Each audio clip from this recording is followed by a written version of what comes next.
Bienvenidos a la cuarta entrega de nuestro curso de riego por goteo, diseño, instalación, operación y mantenimiento. Haciendo un breve repaso, el objetivo de un equipo de riego es entregar una cantidad determinada de agua en el momento indicado y en el lugar preciso, de manera tal que el cultivo pueda expresar su máxima potencialidad. En la entrega de hoy vamos a ver las partes de un equipo de riego. Ahora simplemente las vamos a enumerar y después vamos a avanzar sobre cada una de ellas con más detalle. Tenemos la impulsión, el filtrado de inyección, la conducción, la distribución a través de válvulas, la emisión y en algunos casos también tenemos automatismo. Empecemos con la bomba. La bomba es el corazón del equipo de riego y es la encargada de generar la presión y el caudal necesario para que el equipo funcione correctamente. Un correcto dimensionamiento de la bomba es lo que nos va a ayudar a que el equipo entregue la cantidad de agua que nosotros necesitamos en tiempo y forma. Más adelante vamos a ver cómo dimensionamos la bomba. Así que primero vamos a tratar de ver cuáles son los tipos de bomba más comunes que tenemos nosotros en los equipos de riego por goteo de la zona de La Plata. Las bombas se pueden clasificar de muchas maneras, pero nosotros vamos a usar una que considera solamente la posición del eje. El eje puede tener dos posiciones. Vertical, que es la que corresponde a las bombas de pozo profundo, las bombas que van a los acuíferos, al Puelche o al Pampeano en nuestra zona, que son las que tienen esta forma cilíndrica y larga, y las bombas de eje horizontal, que son más comunes, que pueden ser periféricas o centrífugas, y toman agua de un depósito de agua que se encuentra medianamente en superficie. Puede estar un poco en profundidad, pero no mucho. Tiene un límite importante para la extracción de agua. Entonces, las bombas las clasificamos en eje vertical cuando el agua se extrae de una profundidad importante y en eje horizontal cuando el agua se extrae de una profundidad muy pequeña. ¿Cómo dimensionamos una bomba? Lo primero que tenemos que definir nosotros es el caudal de la bomba. O sea, la cantidad de litros o metros cúbicos por unidad de tiempo que entrega. ¿Cómo hacemos esto? Hay una ecuación bastante sencilla que nos dice que el caudal de la bomba es igual a la lámina por la superficie a regar por un factor de corrección dividido las horas diarias de bombeo. ¿Cómo son los términos? De la siguiente manera. El caudal expresado en metros cúbicos es igual a la lámina en milímetros. Esta lámina es la que se necesita de reposición por día, por la superficie a regar en hectáreas, por un factor de corrección que en nuestro caso es 10, dividido las horas diarias de bombeo. De esta manera, el valor de caudal que tenemos está dado en metros cúbicos por hora y es lo que nos define la capacidad de bombeo de nuestra bomba. Veamos un ejemplo sencillo de cómo calcular el caudal de una bomba. Supongamos que tenemos una superficie a regar de 5 hectáreas. La lámina a reponer por día es de 6 milímetros y las horas diarias de bombeo son 12. Si aplicamos la fórmula tenemos que caudal es igual a 6 milímetros por 5 hectáreas por el factor de corrección que es 10 dividido las 12 horas de bombeo propuestas. De esta forma, nuestra bomba debería tener un caudal de 25 metros cúbicos por hora. Ya vimos cómo dimensionar el caudal de la bomba. Ahora vamos a tomar los conceptos de cómo se dimensiona la presión que debería entregar la bomba. ¿Qué datos tenemos que considerar? La presión de trabajo de los emisores, las pérdidas de carga en cañerías, válvulas, accesorios, filtrados, la elevación, si es que existe, es decir, si estamos tomando con una bomba de eje vertical desde un pozo profundo, la cantidad de metros que debemos elevar el agua desde el nivel dinámico hasta la superficie. La suma de todas estas energías es la energía total que debería entregar la bomba. Vamos a poner un ejemplo. Supongamos que tenemos un equipo que tiene emisores con una presión de trabajo de 10 metros de columna de agua, con unas pérdidas de carga que están dadas por las válvulas con 5 metros de columna de agua, la cañería con 12 metros de columna de agua, el filtrado de 8 metros de columna de agua y una elevación desde el nivel dinámico del pozo de 30 metros de columna de agua. El terreno consideramos que no tiene desniveles, por lo cual no hay ninguna pérdida geométrica por diferencia de alturas. El total de energía a entregar por el bombeo es de 35 metros de columnas de agua o 3,43 bares. Más adelante, cuando estemos en la clase de diseño, vamos a ver con mucho más detalle cómo calcular correctamente la presión de una bomba para que nuestro sistema funcione de manera adecuada. Vamos a la siguiente parte de nuestro equipo, que es el filtrado. ¿Cuál es la función del filtrado? Es la de eliminar aquellas impurezas del agua que puedan afectar al sistema de riego. ¿Cómo afectan las impurezas al sistema de riego? Es sencillo, obturan los emisores y con esto acortan la vida útil y por ende el equipo deja de regar correctamente. Cuando hablamos de filtros tenemos que considerar dos situaciones. Por un lado, el tipo de filtro que vamos a utilizar, y esto depende solo de las impurezas que debemos quitar del agua de riego, y por otro lado el caudal de agua que debemos pasar por dicho filtro. Con estos dos parámetros nosotros definimos la batería de filtrado. Vamos a ver ahora los tipos de filtro. Como primero tenemos los filtros de grava. Los filtros de grava son unos tachos generalmente metálicos muy grandes que en su interior están llenos de arena. Esta arena lo que hace es retener partículas de diferente tamaño, generalmente orgánicas. Estos filtros se utilizan principalmente para agua de reservorio, de lagunas, de arroyos, agua que viene con muchas impurezas como algas, hojas, ramas, pececitos incluso. Son muy útiles, pero generalmente son caros y para grandes caudales de agua. El siguiente tipo de filtro es el hidrociclón. El hidrociclón es un filtro que se usa exclusivamente para sacar la arena que pueda venir con el agua de riego.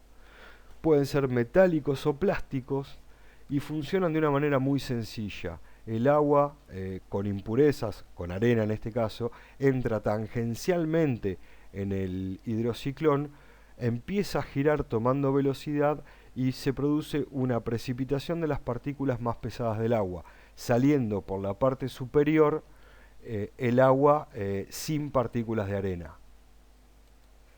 El tercer tipo de filtro que tenemos son los filtros de malla. Son los más utilizados y tienen un funcionamiento también muy sencillo. El agua circula a través de una malla que puede ser metálica o plástica, entonces todas las partículas de mayor tamaño al orificio de la malla quedan retenidas en la misma. Son sistemas muy sencillos y aptos para gran tipo de impurezas.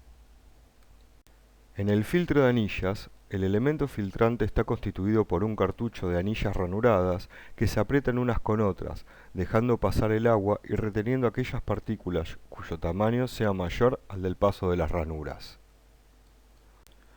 Entonces, ¿cómo seleccionamos el correcto filtrado? Tenemos que tener en cuenta dos parámetros. Por un lado, el caudal, que es lo que nos va a determinar el tamaño de filtro, y por otro lado, el tipo de partículas que queremos eliminar del agua de riego. A manera de referencia les presentamos un cuadro donde podemos ver los tipos de filtro y su capacidad filtrante, es decir, cuáles son las partículas que eliminan con mayor eficiencia. La siguiente parte de nuestro equipo de riego son las tuberías de conducción. Las tuberías de conducción tienen como función trasladar el agua de un punto a otro de la manera más eficiente y con la menor pérdida de energía posible. Los tipos de tuberías de conducción utilizadas en nuestra zona para el riego por goteo son el PVC en menor medida y mayoritariamente el polietileno de baja densidad y el de alta densidad. El siguiente elemento que tenemos en nuestro equipo son las válvulas de distribución. Las válvulas pueden ser desde sencillas, las esféricas tipo bola, hasta complejas, que son válvulas hidráulicas preparadas para el automatismo. Los tipos de válvulas más comúnmente usados son las de tipo manual, esférica, mariposa, guillotina, las hidráulicas con accionamiento hidráulico y las hidráulicas con accionamiento eléctrico. Estas dos últimas son las utilizadas para la automatización. En estas imágenes podemos apreciar las válvulas manuales más comúnmente usadas, que son las esféricas, montadas sobre un cabezal muy sencillo, una válvula mariposa, nuevamente una válvula esférica o de bola y una válvula guillotina. En este caso encontramos una válvula hidráulica con accionamiento eléctrico y una válvula hidráulica con accionamiento hidráulico. Ambas son utilizadas fundamentalmente para automatismo y regular el pasaje de agua por la válvula. En esta imagen podemos apreciar la complejidad del interior de una válvula hidráulica con accionamiento hidráulico. En esta imagen podemos ver cómo una válvula hidráulica se encuentra en función abierta y en función cerrada. La última parte de nuestro equipo de riego por goteo son los emisores. Los emisores pueden ser tuberías de pared delgada conocidas como cintas, tuberías de pared gruesa, que son las tuberías con gotero incorporado, o bien los goteros para pinchar. Los emisores más utilizados en nuestra zona y particularmente en la producción hortícola son las cintas de goteo. Dentro del mercado de los emisores, las cintas son el producto más ampliamente difundido. Existe una gran variedad de marcas y tipos de productos que deberíamos conocer para dimensionar un correcto equipo de riego. Pero fundamentalmente las características que debemos tener más en cuenta son distanciamiento de emisores que pueden ir entre 10, 20 y 30 centímetros, caudal por metro lineal que ronda los 10 litros hora y el espesor de pared que define la durabilidad y precio del producto. Las tuberías con goteo son utilizadas en nuestra zona casi exclusivamente por la fruticultura. La horticultura se basa fundamentalmente en las cintas por una cuestión de durabilidad del cultivo y el precio del producto. El último tipo de emisor que vamos a presentar es el gotero para pinchar. El gotero para pinchar es simplemente un gotero que puede ser desarmable o no, regulable o no, que se pincha sobre una manguera de pared gruesa que nos permite de esta manera variar el distanciamiento entre emisores. Ahora, veamos cómo funcionan los goteros. El objetivo de un gotero es emitir una cantidad de agua de manera uniforme en función de una presión de trabajo dada por el sistema de riego. Esto se logra a través de un laberinto que posee el gotero. El agua a una determinada presión ingresa al laberinto. Ese laberinto hace disminuir la velocidad del agua, llegando a un flujo laminar, perdiendo energía, y de esa manera logra mantener un caudal uniforme a lo largo del tiempo. Veamos algunos ejemplos de goteros integrados. Los integrados de tipo laberinto, que pueden ser para cinta, o sea, tuberías de pared delgada, o para tuberías de pared gruesa, que se usan los goteros generalmente tipo ruleros, que son como cilindros. Todos tienen las mismas partes, es decir, un lugar ranurado por donde ingresa el agua al gotero, un laberinto y un punto de exudación o un punto de salida del agua. En todos los casos, el filtro impide que avancen las impurezas dentro del gotero y el laberinto lo que hace es bajar la velocidad del agua, como explicamos anteriormente. Acá podemos ver cómo en una tubería de pared gruesa encontramos por un lado el gotero y por otro lado el gotero inserto dentro de la tubería. Y este sería un corte de la tubería mostrando parte del interior del gotero. Hasta el momento vimos los goteros tipo pastilla y tipo rulero que se usan tanto en cintas como en tuberías de pared gruesa. Ahora vamos a ver el gotero, que es de laberinto continuo, que se usa exclusivamente en tuberías de pared delgada, es decir, en cintas. Las partes siguen siendo las mismas, tiene una zona donde ingresa el agua a la zona de laberintos, un laberinto donde baja la velocidad del agua y una zona que es de emisión del agua fuera de la tubería. Por último vamos a ver un tipo de gotero especial, que es el gotero autocompensado. Este gotero tiene la característica de mantener un caudal constante independientemente de la presión de trabajo que se encuentre en la tubería. ¿Cómo funciona? Este gotero posee en su interior una pequeña membrana de silicona que lo que hace es regular el ingreso de agua al laberinto. De esta manera, el gotero, frente a variaciones de presiones, mantiene un caudal uniforme a lo largo del tiempo. Para que tengan alguna referencia, les dejo acá abajo un link donde ustedes pueden ver un video de cómo funciona un gotero autocompensado. Cuando hablamos de goteros de tipo turbulento, es decir, no autocompensados, mencionamos que frente a variaciones de presión obteníamos variaciones en el caudal erogado. Eso está regido bajo la ecuación de descarga de un gotero, que está dada por caudal del gotero es igual a K por H a la X, donde Q es el caudal en litros por hora del gotero, K es el coeficiente de descarga, que es un valor característico de cada emisor, H es la presión de entrada del agua en el emisor en metros de columna de agua, y X es el exponente de descarga del emisor, que expresa la sensibilidad de los goteros a las variaciones de presión. Es decir, cuando nosotros variamos la altura, el caudal del emisor varía en función de X y de K. Estos dos valores generalmente son entregados por el fabricante para cada tipo de gotero. De cualquier manera, si no se consiguen a través del fabricante, se pueden obtener con fórmulas que han sido expresadas en la guía de trabajos prácticos. Algunos elementos que no mencionamos al principio, que forman parte de un equipo de riego, son los elementos de medición, seguridad y control. Entre ellos encontramos los caudalímetros o totalizadores, que son los que nos indican la cantidad de agua que está pasando por nuestro equipo de riego. Tenemos los manómetros, que son simplemente relojes que miran la presión en un determinado punto. Luego tenemos las válvulas de aire, que son las encargadas de ingresar aire en las tuberías o bien retirar aire de las tuberías. Y por último vamos a mencionar a las válvulas de alivio o válvulas de sobrepresión, que son las encargadas de eliminar la presión del sistema cuando se produce algún exceso por algún motivo. Cuando mencionamos las partes del equipo de riego, mencionamos junto con el filtrado la inyección. Bueno, ahora vamos a ver un poco de inyección. La inyección es un sistema por el cual introducimos determinados químicos o productos agroquímicos al flujo de agua de nuestro equipo de riego para que llegue a cada una de las plantas. Los equipos más comúnmente usados en fertirrigación en los equipos de riego por goteo.